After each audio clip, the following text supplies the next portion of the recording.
Hello students, welcome to my YouTube channel platinum chemistry classes. तो बच्चों हम चलते हैं नेक्स्ट, आगे बढ़ते हैं। तो कल हमने डी ब्रोगली इक्वेशन के बारे में बता दिया था कि डी ब्रोगली साहब ने ये कहा था कि जो हमारे पास मैटर होता है, जब वो वर्क करता है ना, मैटर तो डल बिहेवियर करता है ना, एक पार्टिकल्स में बिहेव करता है, ठीक है, और एक वेव मोशन में, है ना, वेव प्रॉपर्टी शो करता है, ठीक है। तो उस तरीके से हमने कल डी ब्रोगली के बारे में आपको बता दिया था। अब उसके जो हमारे पास इक्वेशन आई थी उस पर कुछ बेस क्वेश्चंस हैं, हम क्वेश्चंस करेंगे यहाँ पर, ठीक है। तो एक numerical problem on de Broglie equations, है ना। तो देखिए पहला क्वेश्चन हमारे पास है, what is the mass of a photon, what is the mass of a photon of sodium light.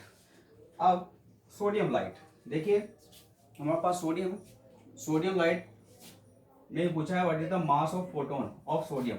जो सोडियम पर लाइट डालने पर जो उनमें से फोटोन निकल रहे हैं, जो लाइट ऑब्जर्व हो रही है, यानी लाइट यहाँ से चमक रही है, चमक रहा है, तो उसके फोटोन की जो मास है वो कितना होगा, ठीक है। तो हमारे पास यहाँ पे गिवन वैल्यू दे रखी है, lambda is equal to 589 nanometre, mu is equal to 3 multiply 10 की पावर 8 मीटर पर सेकेंड, फिर एच की वैल्यू दे रखी है 6.6 मल्टीप्लाई 10 की पावर माइनस की 34 kg metre square second inverse, ठीक है। तो ये यहाँ पर ये दे रखा है। तो देखिए वी नो डैट, ठीक है, वी नो डैट हम जानते हैं कि लैम्डा इज इक्वल टू क्या होता है, एच अपॉन एम वी, ठीक है। तो हमें फाइंड क्या करना है, मास, है ना, मास ऑफ क्या फाइंड करना है, mass of photon, mass of photon of sodium, जो कि एम, यहां से हम निकाल रहे हैं। देखिए एम में साइड लेके, और ये लैम्डा नीचे आ गया, तो एच अपॉन लैम्डा नहीं, तो एच की वैल्यू कितनी होगी, ये रखिए आपके पास 6.6 मल्टीप्लाई 10 की पावर माइनस के 34 kg metre square second inverse, ठीक है बच्चों, ये हो गया। अब जो दूसरा है इसमें लैम्डा, अब देखिए लैम्डा की वैल्यू जो दे रखी है यहाँ पर, वो दे रखी है 589 नैनोमीटर। अब नैनोमीटर को मैं मीटर में चेंज करूँ तो 589 मल्टीप्लाई 10 की पावर माइनस के 9 मीटर हो जाएगी, ठीक है, क्या हो जाएगी, मीटर हो जाएगी, ठीक। तो अब यहाँ पर क्या करूंगा मैं, ये वैल्यू पुट कर देता हूँ मैं नीचे, देखिए ये वैल्यू पुट कर रहा हूँ, 589 मल्टीप्लाई 10 की पावर माइनस की 9 मीटर, और मल्टीप्लाई यहाँ पर मैं 3 मल्टीप्लाई 10 की पावर 8 मीटर पर सेकेंड, ठीक है बच्चों।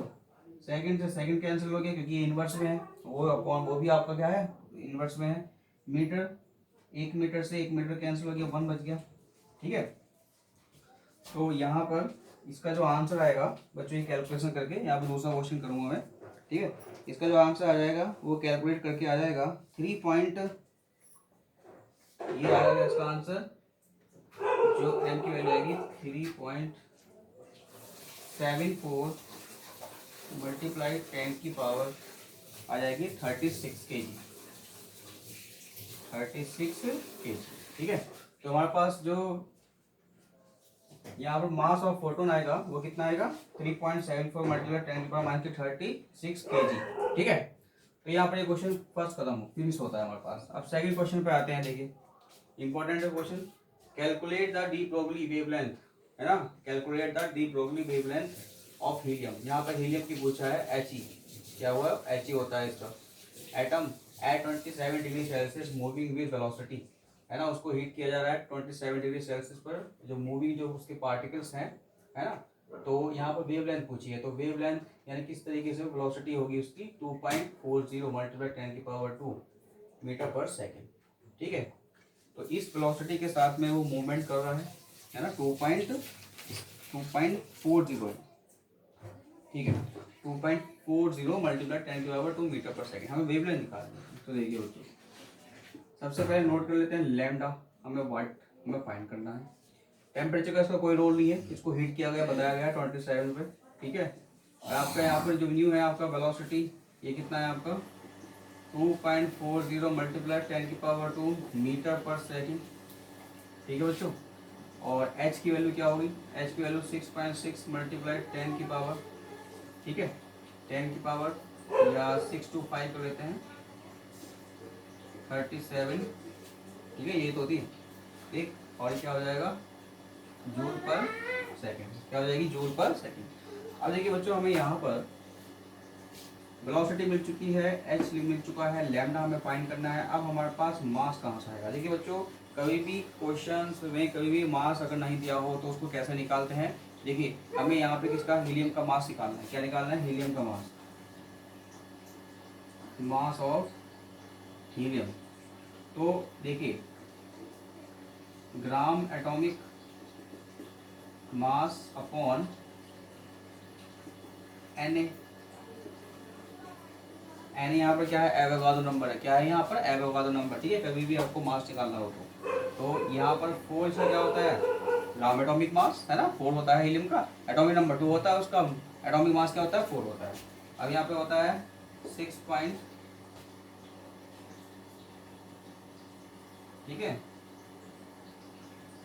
6.602 3 मल्टीप्लाई 10 की पावर 23। ठीक है, ये आपकी क्या होती है? एवोगाड्रो नंबर की वैल्यू।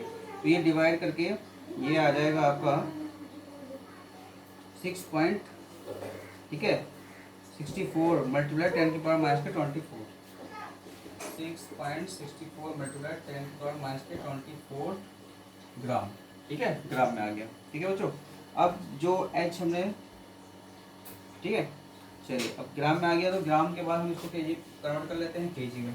ठीक है, तो केजी में कर लेते हैं कन्वर्ट, तो ये आ जाएगा 6.64 मल्टीप्लाई 10 की पावर माइनस के 27 केजी। ठीक है, 20 केजी हो जाएगा ये। ठीक है बच्चों, तो अब ये हमारे पास आ गया। अब हम निकाल सकते हैं lambda is equal to H upon M. तो 6.625 मल्टीप्लाई 10 की पावर माइनस के 37 मल्टीप्लाई जूल सेकेंड। ठीक है, तो इसकी कैलकुलेशन करके ये आ जाएगा। ठीक है, यहाँ पे 34 होगा, सॉरी 34, ये 34 होगा जूल की। तो इसमें आपका यहाँ पर डिवाइड करके 6.64 मल्टीप्लाई 10 की पावर 27 केजी मल्टीप्लाई, और वेलोसिटी आपको दे रखी है, ये रखिए 2.40 मल्टीप्लाई 10 की पावर 2 मीटर पर सेकेंड। ठीक है बच्चों, तो लैम्डा की वैल्यू जो आएगी कैलकुलेशन करके वो आ जाएगी आपकी 4.15 मल्टीप्लाई 10 की पावर कितनी आ जाएगी आपकी? माइनस के 10। ठीक है, माइनस के 10 मीटर। तो ये क्वेश्चन से इस तरीके से क्वेश्चन होते हैं कि डी ब्रोगली या तो वेवलेंथ की पूछ लेता है या आपको एफ को इससे प्रोटॉन की एनर्जी पूछ लेता है। ठीक है, तो ये क्वेश्चन है डी ब्रोगली। चलिए नेक्स्ट करते हैं, नेक्स्ट चलते हैं हम। दूसरा पार्ट इसका था हाइजेनबर्ग अनसर्टेनिटी प्रिंसिपल, जिन्होंने बताया था कि हम किसी भी चीज़ जो मूवमेंट करती है ना, उसकी हम एक ही चीज़ फाइंड करते हैं। जैसे फैन घूम रहा है, फैन की हम स्पीड ही पता लगा सकते हैं, एक ही चीज़ है ना। कोई भी चीज़ अगर मूवमेंट कर रही है, मोशन में है, तो उसका हम एक ही चीज़ फाइंड कर सकते हैं, एक ही चीज़ कैलकुलेट कर सकते हैं। ठीक है, तो चलिए हम चलते हैं नेक्स्ट टॉपिक पर, हाइजेनबर्ग अनसर्टेनिटी प्रिंसिपल। जब तक आप ये नोट करिए।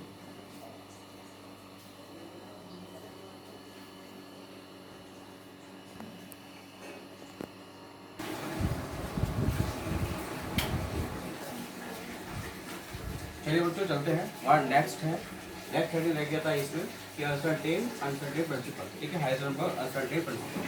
देखिए हाइजेनबर्ग ने ये कहा था कि बच्चों कि कोई भी अगर पार्टिकल्स मूवमेंट करता है ना स्पेस में, तो उसकी हम वेलोसिटी यानी हम उसकी जो स्पीड है या वेलोसिटी है या डिस्टेंस है, ठीक है, या मोशन है, वो उनमें से हम सिर्फ एक ही चीज़ फाइंड कर सकते हैं। जैसे मान लीजिए फॉर एग्जांपल यदि अगर फैन है, फैन घूम रहा है, रोटेट कर रहा है, या तो हम उसकी स्पीड पता लगा सकते हैं, है ना, स्पीड ही पता लगा सकते हैं। ठीक है, कितनी स्पीड से वो चल रहा है। ठीक है, एक चीज़ पता लगा सकते हैं, ना तो उसके बीच की जो स्पीड है वो सर्कुलर मोशन में घूम रहा है, उसके सेंटर से उसकी डिस्टेंस रेडियस भी नहीं निकाल सकते। ठीक है, तो इस तरीके से इन्होंने ये बताया था कि it is impossible to measure simultaneously both the position and momentum, है ना, both the position and momentum velocity a microscopic particles with absolute accuracy a certainty. ठीक है, यानी कि इट इज़ इम्पॉसिबल, यानी ऐसा अनुमान है कि हम इस तरीके से कि पोजीशन जो होगी मोमेंटम वेलोसिटी वो हम फाइंड नहीं कर सकते हैं, ये इम्पॉसिबल है। ठीक है, let is consider the product of uncertainty, जो अनसर्टेन प्रोडक्ट है हमारे पास, पोजीशन मान लीजिए इसकी डेल्टा एक्स है। ठीक है, अनसर्टेनिटी इन मोमेंटम, जो डेल्टा पी मोमेंटम से मूवमेंट कर रहा है, इज कांस्टेंट। ठीक है, the value of constant was later found be H upon 4 pi, है ना, जो कांस्टेंट वैल्यू है उसको हम इससे कर रहे हैं, इससे h/4 से मोमेंटम जो है। तो द हाइजेनबर्ग अनसर्टेनिटी प्रिंसिपल के अकॉर्डिंग क्या हो जाएगा, delta x dot delta p is less than, ठीक है, इक्वल टू h/4 ठीक है। तो p इज इक्वल टू क्या होता है mv, तो यहाँ पर therefore delta p is equal to m dot delta v, क्योंकि डेल्टा v क्या होगी, इसकी वेलोसिटी होगी, तो मेन प्रोसेस दिया गया है। तो delta x equal to m delta v is equal to h/4, ठीक है, where delta v is the uncertainty in velocity of a particle having mass m, having mass m, है ना, जो अनसर्टेन एक पार्टिकल्स है जो हैविंग मास m रखता है और जिसकी वेलोसिटी क्या है, डेल्टा v। तो ये हाइजेनबर्ग अनसर्टेन प्रिंसिपल है। कोई भी जो हमारे पास एक इम्पॉसिबल अनसर्टेन प्रिंसिपल जो भी है, ठीक है, उसका हम एक ही चीज़ फाइंड कर सकते हैं, ठीक है। तो ये आपका अनसर्टेन प्रिंसिपल है, ठीक है, नोट करिए, आगे करते हैं हम।